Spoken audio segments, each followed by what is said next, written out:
Hello and welcome to this week's travel show with John Guinn on UKHealthRadio.com. It's an Israel special this week. I'm putting together two interviews I've done with Michelle Roberts, who represents the Israeli Tourist Board in London. The first time I had a chat with her, we was just talking about Israel in general, and the second time it was Jaffa in particular. So I'm going to go through the Israel in general stuff, and at the end just add a little bit more about Jaffa so you can get a bit of a feel of what you could see and do if you were to go to that part.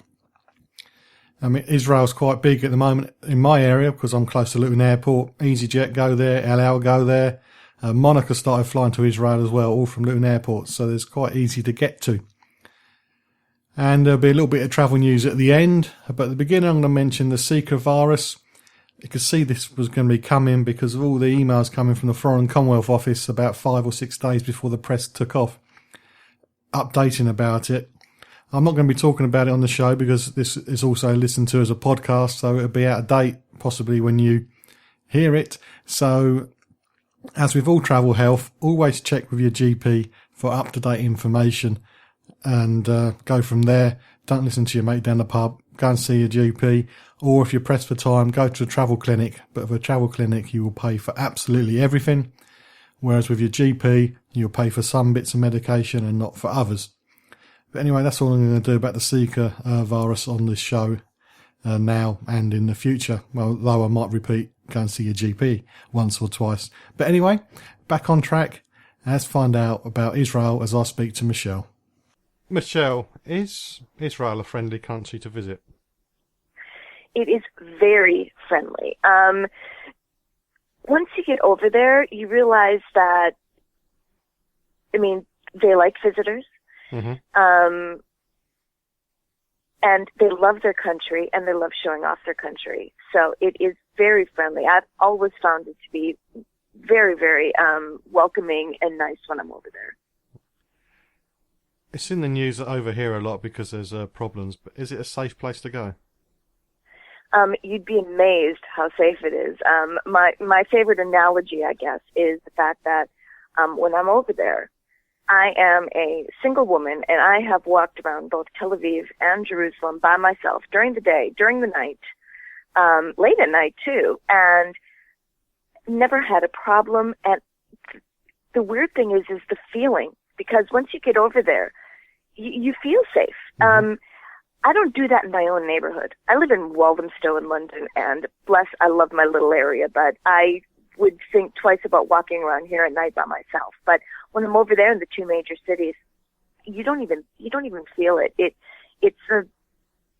That's one of the surprising things, I think, because you hear so much in the news, and you just imagine one thing, and when you get over there, it is so completely different. It's unbelievable.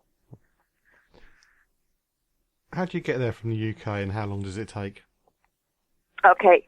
Getting there from the UK is very easy. In fact, it's getting easier all the time.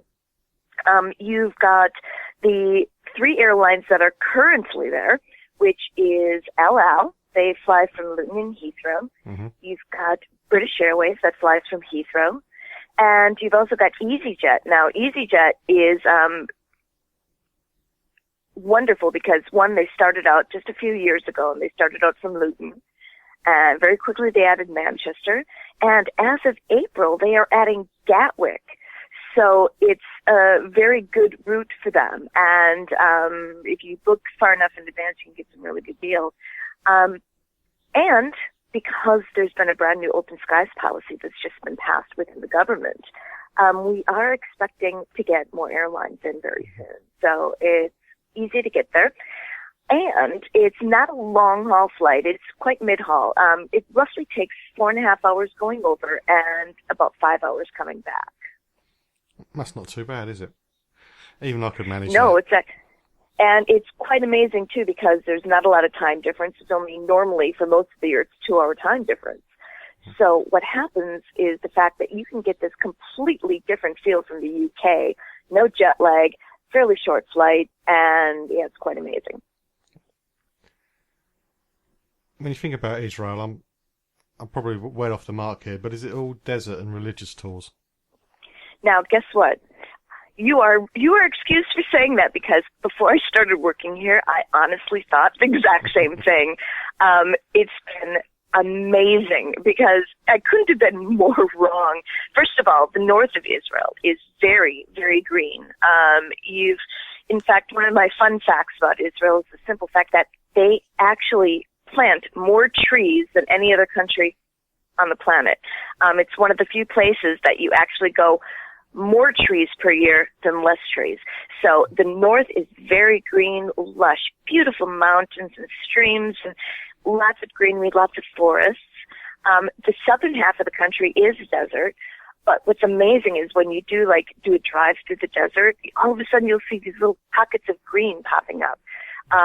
There's a lot of areas, even in the middle of the desert, where they've reclaimed and they're growing things. There's wineries down there. So it is desert in the south, but the north is quite green. And also, you've got the religious tourists. Yes, there is no way, and we proudly accept the title of the Holy Land because it is the number of religious sites is absolutely amazing. But my goodness, there's so much more to do than just the religious aspect of Israel. It is a mecca for outdoor activities. Anybody who likes doing water sports, or if you like biking, hiking, I mean, you want to talk combining two different things. Up in the north, there is a gospel trail. You could actually follow a trail that's in the footsteps of Jesus, but it is also a beautiful nature trail on top of it. So there is so much other stuff to do, and it's very cultural, lots of activities, festivals all year long. So no, there is so much more to Israel than just religion, but we are very proud also of the religious heritage that the country has. Okay, I'll stand corrected. It's not all desert and religious tours. Sorry. I get a little passionate about it. Is there a best time of the year to visit, or is it an all-year-round destination? No. It is an all-year-round destination. It just depends on how hot you like it. The spring and the autumn are just beautiful. I mean, think about the best British summer you ever had, and that's pretty much the spring and the autumn. The winter, in the south, most definitely. I mean, Eilat still is an absolutely fantastic winter sun destination. But you've also got in the north, if it does rain in the winter. However, as I say, it is Israeli rain. It's not UK rain that is relentless, for days and days and days on end. But it is someplace that you can enjoy all year round. So, but in the summer, I have to admit, if you want a guaranteed warm, sunny, blue skies, that is perfect for the summer. But it is averaging, right around 30 degrees, and even further in the south, even higher in the south. Oh dear, I'll get a bit grumpy if it goes over 10 degrees, so perhaps I should go in the winter. It is, well, normally when I visit, it tends to be like the end of November, beginning of December, and to me, that's perfect weather. If you give me 20 degrees, I'm happy. Hello, it's Roy. Yeah, we're on the ferry. We should be in Spain tomorrow afternoon. Well, be careful. Lots of crooks on the roads out here. Crooks? You know where I grew up. This is different. They target British registered vehicles. Yeah, they used to do that round my way. I'm serious. They'll tell you there's something wrong with your car, so you pull over, then they rob you. Or they distract you at a motorway stop. They target hire cars, too. Hire cars? Yeah, well, they're driven by tourists. Oh, OK, I'll watch out. Good. So, looking forward to the drive down? Yeah, well, I was.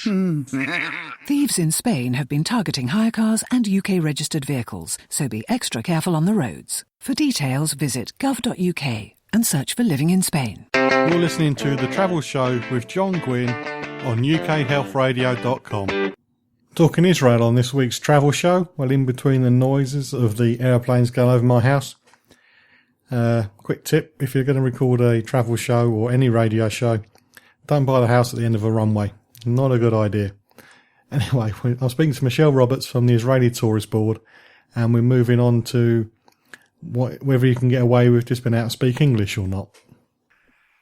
Regular listeners to the show know I struggle with words, English words even, as well as foreign ones, and I can't speak another language. To traditional English, ignorant tourist. But if I go over to Israel, would I be okay just being able to speak English? Absolutely. Don't feel bad, sir. I've been in the office where Hebrew is spoken on a daily basis. I can't speak a word of it. Well, about 5, I think. But that was what's so great about Israel. English is so widely spoken. Everybody's taught it in school. So communicating with the locals is very, very easy. And the big thing is the fact that getting around is easy because all the road signs are in Hebrew, Arabic, and English. So you can read the signs and know where you're going, and that makes such a big difference. But English is seriously, most people do. I mean, I've been 4 times myself, and I've come across about 2 people that haven't spoken English. So it's very easy to speak to the locals. Oh, that's good. That's handy. Because it's one of them things, one day I'm going to learn another language, but it just never happens. I'm a bit lazy like that. Yes. When you go there, do you need a visa if you're a UK national? And also, you hear things about passport stamps and not being able to get into other countries if you've got an Israeli passport stamp. Is that true as well? Now, yes, it is true, but Israel knows this. So what it is, first of all, UK passport holders do not need a visa. They just have to make sure that they have 6 months left on their passport from the time they return from Israel. And I've been told by a very reliable source, in fact, it was last night, because you can always, even before, you can just ask for the stamp on a separate piece of paper. It was no problem, and they understand that there's some countries that don't do it, so you don't get hassled, nothing. However, I have been told that now it's completely different.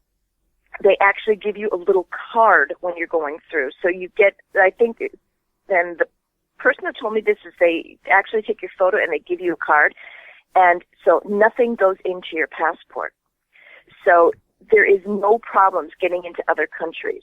Now, on the same side of that, you've got, they won't deny entry based on a stamp in your passport either.